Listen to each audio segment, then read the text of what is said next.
Hey everyone, welcome back to Investopedia India, World of Wealth Creation with Shefali Gar. As we all know, September is all flooded with IPOs. हम discuss कर चुके हैं happiest mind technologies IPO जो अब list भी हो चुका है. इसके अलावा my CAMS IPO issue is getting started from 21 सितंबर, जिस पे मैंने ऑलरेडी एक वीडियो बनाया है, ऊपर आई बटन में आ रहा है, प्लीज हैव अ लुक. इस वीडियो में हम डिस्कस करेंगे कैमकॉन स्पेशलिटी केमिकल्स IPO जो इश्यू स्टार्ट हो रहा है 21 सितंबर. सिंस माई कैम्प्स और कैमकॉन की डेट सेम है, तो इस वीडियो में at the and I would be comparing both, and if someone has funds issue और उनको सिलेक्ट करना हो इन दोनों में से किसी एक IPO को, तो वो कौन सा होना चाहिए विथ रीजंस, ये सारी चीज़ें हम डिस्कस करेंगे आज के अपने वीडियो में. So for complete understanding stay tuned, watch the whole video. इसके पहले अगर आप एक बहुत अच्छा ट्रेडिंग प्लेटफॉर्म ढूंढ रहे हैं तो मैंने फायर्स पे एक वीडियो बनाया है, ऊपर आई बटन में आ रहा है, प्लीज हैव अ लुक. अगर आपको उसमें अकाउंट खुलवाना है तो नीचे डिस्क्रिप्शन में लिंक आ रहा है, you can click on that one. इसके अलावा मेंबरशिप प्लान्स के लिए, पोर्टफोलियो मैनेजमेंट सर्विसेज के लिए आप नीचे कमेंट बॉक्स में कमेंट करके अपना नंबर छोड़ सकते हैं. हमें investopedia.india0@gmail.com पे मेल कर सकते हैं. And for watching a kids channel you can just check out varies style show, link coming in the description box. इसके अलावा चैनल सब्सक्राइब नहीं किया है तो प्लीज चैनल सब्सक्राइब कीजिए, नीचे बेल बटन एंड सब्सक्राइब दोनों प्रेस करके. Now let's start with Chemcon speciality IPO. जैसा इसके नाम से ही पता पड़ रहा है, ये एक स्पेशलिटी केमिकल कंपनी है एंड सेम इंडस्ट्री से हम ऑलरेडी इस कोविड-19 एरा में एक IPO देख चुके हैं. Yes, you are right, that was Rossari biotech IPO जो ऑलमोस्ट 400 की रेंज में IPO लॉन्च हुआ था. लिस्टिंग इसकी हुई थी 600 की प्राइस रेंज में and currently it is being traded in the price range of 800 rupees. Yes, rosary biotech में इन्वेस्टर्स को बहुत प्रॉफिट हुआ, ऑलमोस्ट जो उनके फंड्स हैं वो डबल हो गए. तो क्या हमें ये जो कैमकॉन स्पेशलिटी केमिकल्स IPO है इससे सेम काइंड ऑफ एक्सपेक्टेशंस रखनी चाहिए, उससे कम एक्सपेक्टेशन रखनी चाहिए, या उससे भी ज़्यादा एक्सपेक्टेशन रखनी चाहिए? सारे क्वेश्चंस के answer let's find out. Chemcon speciality chemical company was established in 2004 and basically जो रेड हेरिंग प्रोस्पेक्टस इन्होंने सबमिट किया है सेबी को, red herring prospectus is the prospectus which needs to be submitted to SEBI before launching any IPO. उसमें जो major इन्होंने अपना product line है वो दो कैटेगरीज में डिवाइड करा है, pharmaceutical chemicals and oil well completion chemicals.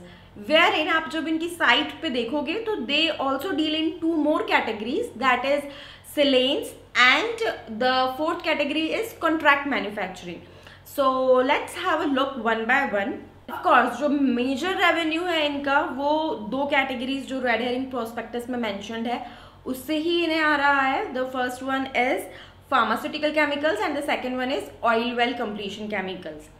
Now pharmaceutical chemicals में दे manufacture 2 APIs, HMDS and CMIC. Oil well completion chemicals, they deal in 3 chemicals, 3 APIs, calcium bromide, zinc bromide and sodium bromide. In the 3rd category, silanes, they deal in silicon related products, silicon compound products.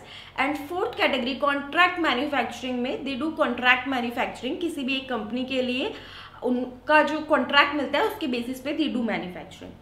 So now coming to the first category, pharmaceutical chemicals. Pharmaceutical chemicals में जो 2 chemicals है, first one is HMDS, जो अगर 2019 के figures हम देखें Frost and बुलवियन report के हिसाब से, तो इंडिया में HMDS की 2019 में this Camcon specialty chemical was the only company which was manufacturing this chemical, and if we talk about worldwide, this is the 3rd largest manufacturer of HMDS. Now interestingly, HMDS has a huge contribution in this COVID-19 pandemic era. Now see, ये जो Chemcon speciality chemical है, अभी जो major limelight में जो 3 news चल रही है उन सबसे इसका रिलेशन है. कोविड-19 उससे इसका रिलेशनशिप है, इंडो चाइना टेंशन उससे इसका रिलेशनशिप है, आत्मनिर्भर भारत मेक इन इंडिया, उससे इसका रिलेशनशिप है। Let's see how. जो HMDS है ये इंटरमीडिएट प्रोडक्ट है एमॉक्सिसिलिन बनाने का, ठीक है। Amoxicillin in combination with azithromycin is used for viral clearance for COVID-19 patients with pneumonia. So this definitely is a growth perspective for this HMDS जो India में सिर्फ एमकॉन स्पेशलिटी केमिकल्स बना रही है and eventually it is getting used for developing drugs for treatment of COVID-19 patients with pneumonia. So this is a plus factor. Now coming on to the second API which it is manufacturing, CMIC. CMIC again 2019 के अगर हम numbers देखें तो they are largest manufacturer of this in India. Now what is this CMIC and where is it used? This is an intermediary product for anti-AIDS and anti-hepatitis drugs. India is the largest consumer of this anti-AIDS and anti-hepatitis drugs and therefore CMIC. जो manufacturing है CMIC की, as I told you, this is second largest in world. Who is first? First one is China. China manufactures 64% of CMIC, where in India manufactures 36% of CMIC. Now interestingly जो सबसे बड़ा consumer है वो India है and जो manufacturer है India वो second number पर है CMIC के लिए, करेक्ट. अभी जब इतनी ज़्यादा इंडो चाइना टेंशंस चल रहे हैं एंड ऑलरेडी आत्मनिर्भर Bharat and make in India is on its peak, तो ऑब्वियसली देयर आर चांसेस कि हम जो अपनी डिपेंडेंसी है पूरी इंडिया पे कर देंगे. जो कंपनी है Chemcon speciality chemicals, it is capable, और जो इस IPO के फंड्स आने वाले हैं इस IPO से, उसको वो अपने एक्सपेंशन में यूज़ करेंगे. तो इंडिया में जितना रिक्वायरमेंट है दे वुड बी केपेबल पूरा उतना मैन्युफैक्चर यहीं पे करने के लिए. सो देयर आर चांसेस कि हम चाइना से इसका इंपोर्ट पूरी तरह से बंद कर दें, right. So again this is a positive point for this company. Now the second category, oil well completion chemicals. ये जब ऑयल वेल डिग होते हैं तो उसमें जो क्रैक्स वगैरह आते हैं उसको ऑयल वेल को कंप्लीट करने के लिए ये केमिकल्स यूज होते हैं, वो फिलिंग करने के लिए उन क्रैक्स की. Company in the red herring prospectus said कि ऑयल वेल जो है, oil well exploration that is on it's heights and is expected to increase at 5%. But I somehow don't feel कि इतना ज़्यादा स्पीड से अभी कमिंग 5 years में ये बढ़ेगा oil well exploration, because of all this pandemic and already we oil की जो डिमांड है इसकी वजह से ऑलरेडी कम हो गई थी. तो यहाँ पे I don't agree with the company prospective for oil well exploration. The third category of products, silanes, they are used for providing mechanical strength and electrical properties to fiber products.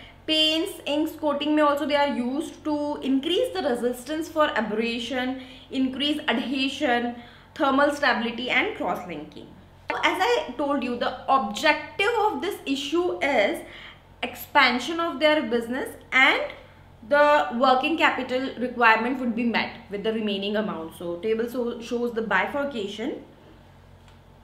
Now see, if they use these funds in their expansion, it is said कि जो उनकी already capacity है उससे 80% ज़्यादा इनकी capacity बढ़ जाएगी.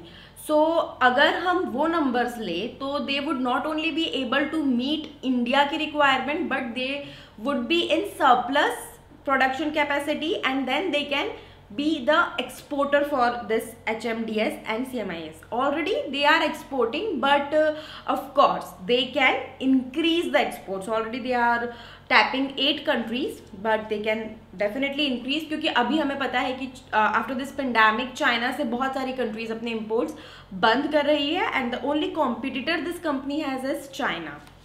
अब हमने कंपनी के प्रोडक्ट्स, उसकी पोजीशनिंग जब देख ली है, let's have a look at the financials on your screen. Income जो है कंपनी की मार्च 20 में रिड्यूस हुई है as compare March 19. In March 19 it was 3033 million, where in March 20 it is 2660 million. Lockdown का डेफिनेटली इस पर इम्पैक्ट हुआ है. एक्सपेंसेस भी इनके कम हो गए हैं. मार्च 19 में it was 2441 million, where in March 20 में it was 2010 million. Profit before tax in दोनों के इम्पैक्ट की वजह से इट हैज़ इंक्रीज्ड। मार्च 20 में it is 649 million, where in March 19 में it was 612 million, and then eventually profit in March 20 was reported 488 million, wherein in March 19 was 430 million. तो बहुत ज़्यादा इंक्रीज नहीं है प्रॉफिट में, but still profit has increased.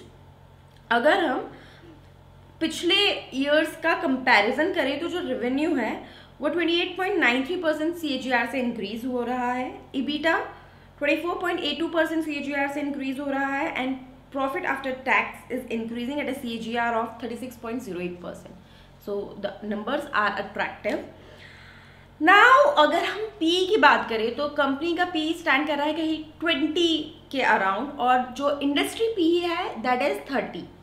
अगर हम पीयर कंपैरिजन करें तब भी most of its peers, be it Atul industries, be it Vinati organics, be it anyone else, approximately इसके जो पीयर्स हैं उनका PE इज more than this company. So fairly valued की कैटेगरी में अगर हम PE की बात करें तो ये कंपनी है.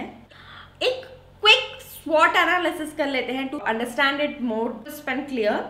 जो स्ट्रेंथ है कंपनी की, ये अपने जो प्रोडक्ट्स हैं उसमें मार्केट लीडर है almost in all the products. Already they have a presence in exports, 8 countries को वो एक्सपोर्ट कर रहे हैं. Atmanirbhar Bharat, make in India, इन दोनों इनिशिएटिव्स का इसको बहुत ज़्यादा बेनिफिट मिलने के चांसेस है. कोविड पेंडेमिक का इसको बेनिफिट मिलने के चांसेस है. करंट सिनेरियो में everything is positive for this company. Weakness की हम बात करें तो इनके पास सिर्फ लिमिटेड प्रोडक्ट्स है. They have 5 products out of which only 2 are dealing with this कोविड-19 and Atmanirbhar Bharat make in India वाला. बाकी 3 products are majorly for oil well completion chemicals, तो उसका आई डोंट सी अभी बहुत ज़्यादा फ्यूचर.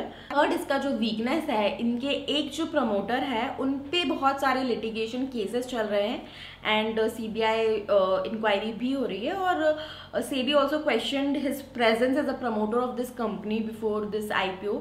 तो अगर उनके खिलाफ वर्डिक्ट आता है तो कंपनी की परफॉर्मेंस पे, कंपनी की इमेज पे, कंपनी के फाइनेंशियल्स पे, क्योंकि पेनल्टी है वो सब कुछ, तो बहुत ज़्यादा नेगेटिव इम्पैक्ट आने के चांसेस है. लॉकडाउन या इस तरह की चीज़ अगर होती है तो since company is totally manufacturing based, तो उस पर डेफिनेटली बहुत ज़्यादा इम्पैक्ट होगा. Compliance, since it is dealing in chemicals and all these, तो इनके कंप्लायंसेस का always there is a issue, और अगर थोड़ा भी इन्होंने कंप्लायंसेस में डील करा they might have to pay huge penalties. Opportunity बहुत है क्योंकि अभी जैसा मैंने आपको बताया कंपनी के लिए, इस इंडस्ट्री के लिए it's a positive outlook, and in India the situation is very favourable for this company. Threats अगर मैं बात करूं तो ऑफकोर्स रेवेन्यू ड्रॉप हो सकता है क्योंकि बहुत लिमिटेड नंबर ऑफ प्रोडक्ट्स है, बहुत लिमिटेड नंबर ऑफ इनके की कस्टमर्स है जो मेजरली इनके रेवेन्यू में कंट्रीब्यूट कर रहे हैं. तो अगर एक भी कस्टमर इनका टूटता है तो it can be a very difficult situation for them. And as I told you, negative verdict in case which is going on for one of the promoters can be a very negative factor. Now quickly let's have a look on the important dates related to the IPO. Issue opens on 21 September, issue closes on 23 September. ये जो issue है ये fresh offer and offer for sale दोनों है. इसका मतलब company के पास भी प्रोसीडिंग्स जाएंगे एंड शेयर होल्डर्स भी अपना स्टेक कुछ बेच रहे हैं. इशू साइज की अगर हम बात करें तो है 93,52,940 equity shares are being sold at 10 rupees face value each. IPO price जो डिसाइड हुआ है दैट इज 338 to 340 रुपीज़. तो जैसा मैं आपको हमेशा बोलती हूँ, अपनी अलॉटमेंट की प्रोबेबिलिटी बढ़ाने के लिए हमेशा हायर प्राइस रेंज सेलेक्ट किया कीजिए. 340 रुपीज़ आप सेलेक्ट कीजिए. मार्केट लॉट इसका है 44 शेयर्स, यानी आपको मिनिमम 44 या फिर मल्टीपल्स ऑफ 44 में अप्लाई करना होगा. मैक्सिमम लॉट आप अप्लाई कर सकते हो 13. लिस्टिंग इसकी NSE और BSE दोनों पे हो रही है. जो ग्रे मार्केट प्राइस अभी इसका चल रहा है दैट इज 96% प्रीमियम. मैंने जो माइकैम्स वाला IPO भी बनाया था उसमें भी आई सेड कि उसका जो ग्रे मार्केट प्राइस चल रहा है वो 28% प्रीमियम चल रहा है. तो जो कमेंट्स आए लोगों को अंडरस्टैंडिंग में थोड़ा सा कंफ्यूजन हुआ. जो मैं आपको कह रही हूँ ना कि 28% प्रीमियम या फिर 98% प्रीमियम, इसका क्या मतलब हुआ कि जैसे माइकैम्स का जो इशू प्राइस है दैट इज 1230 रुपीज़, तो ग्रे मार्केट में वो ट्रेड हो रहा है 28% प्रीमियम। इसका क्या मतलब हुआ, 1230 तो इशू प्राइस है राइट, उस पे 28% आप ऐड करोगे तो जो अमाउंट आएगा समवेयर अराउंड 1500 1600, उतने पे ये ग्रे मार्केट में ट्रेड हो रहा है। सो इट इज एक्सपेक्टेड कि उतने पे या उसके आसपास कहीं ये लिस्ट हो।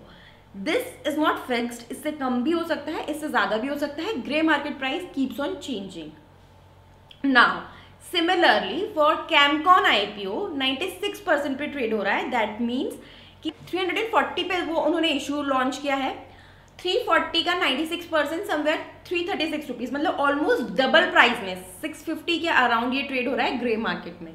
तो it might get listed at 650, it might get listed at 500, it might get listed at 300, it might get listed at 1200, but as per grey market price today it is expected that इसके double price में 650 के around list होने की probability है।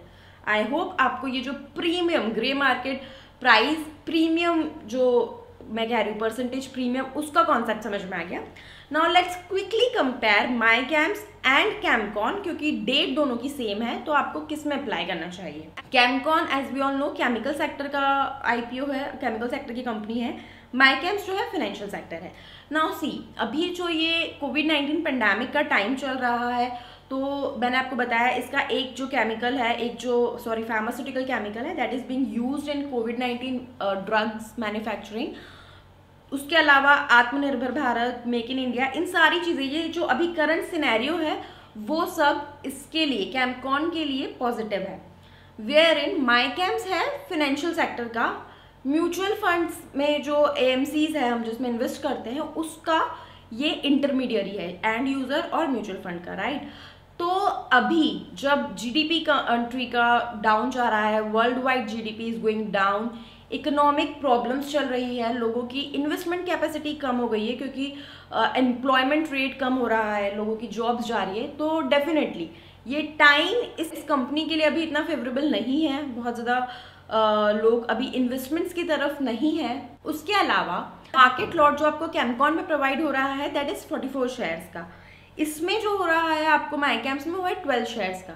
तो for example अगर आप एक लॉट आपको मिलता है, इसमें आप जब ट्रेड कर रहे हो, अगर लिस्टिंग गेन्स और ट्रेड के लिए आप कर रहे हो तो वॉल्यूम आपके ट्रेड का बढ़ जाएगा। मतलब अगर सपोज दोनों में 100 रुपए की तेजी पर मार्केट में लिस्ट हुआ, इसमें 44 into 100 मतलब 4400 का आपको गेन होगा। लेकिन अगर सिमिलरली माईकैम्स 100 रुपीज प्लस पे लिस्ट होता है तो आपको सिर्फ 12 into 100 1200 का गेन होगा। सो वॉल्यूम्स का बेनिफिट आपको इसमें ज्यादा मिल सकता है कैमकॉन में। ग्रे मार्केट प्राइस मैंने आपको बताया, माईकैम्स सिर्फ 28% प्रीमियम पर चल रहा है और इसका चल रहा है कैमकॉन का 96% प्रीमियम पे। तो ऑफ कोर्स इसका ज्यादा अच्छा ग्रे मार्केट प्राइस चल रहा है, ज्यादा अच्छे रिटर्न्स मिलने के चांसेस है। Coming to the last point, आपको ये सब पता है कि आईपीओ में जब आप अप्लाई करते हो जरूरी नहीं है कि आपको अलॉटमेंट मिले। कैमकॉन में अलॉटमेंट मिलने के चांसेस कम है और माईकैम्स में अलॉटमेंट मिलने के चांसेस ज्यादा है। तो अगर आप लिस्टिंग गेन्स के लिए अप्लाई करना चाहते हैं, आप दोनों में अप्लाई कीजिए, मल्टीपल अकाउंट से अप्लाई कीजिए। माईकैम्स के आप मे बी एक एप्लीकेशन लगा दीजिए, कैमकॉन की आप ज़्यादा एप्लीकेशन लगाइए, ज़्यादा नंबर ऑफ अकाउंट से लगाइए। अगर आपको फंड्स प्रॉब्लम है, किसी एक को चूज करना है, देन गो फॉर कैमकॉन्स। अगर आप लॉन्ग टर्म इन्वेस्टमेंट के लिए इन्वेस्ट कर रहे हैं तब आप कैमकॉन में लगा सकते हैं, लेकिन माईकैम्स में I would say avoid long term investment के लिए। ट्रेड्स के लिए आप डेफिनेटली माईकैम्स चूज कर सकते हैं। So if funds is not a problem go for both, if funds is a problem go only for Chemcon.